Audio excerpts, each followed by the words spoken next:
1989 draft, one of the great drafts ever with Troy Aikman, Deion Sanders, and Derek Thomas. Talk about the impact you four made and how beautiful is it to be a part of that? No, it was great. It was great. I mean, obviously at that time, we had no idea, where we would be.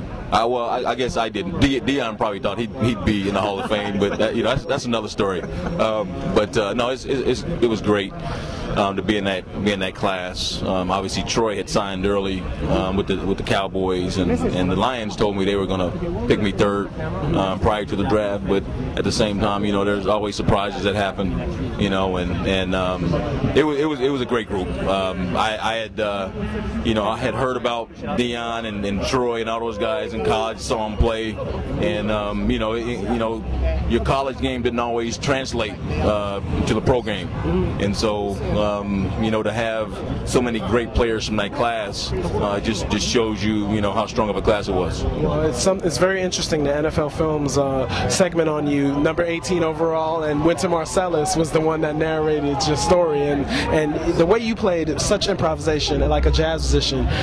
Did you listen to a lot of jazz when you were younger? Were you involved in it at all? Because I mean, it parallel, Well, I definitely listened to jazz. I wouldn't consider myself an expert.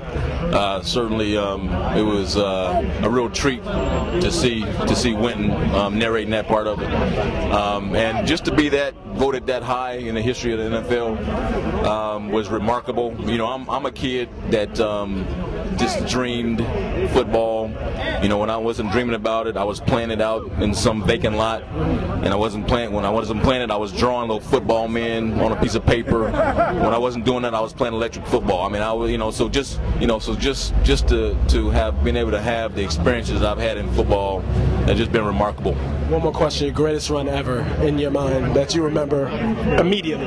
Greatest run ever? Oh, you know what? I don't know. I mean, I'm fortunate that I had a lot of great runs and played with a lot of great teammates. One that stands out to me probably is my first run that I had, because I wasn't supposed to play in the game because I had missed all the training camp and signed just a few days before the first game, and it was understood that I wasn't going to play in the game. I was just going to suit up, and then in the fourth quarter of that first game, I didn't know any plays.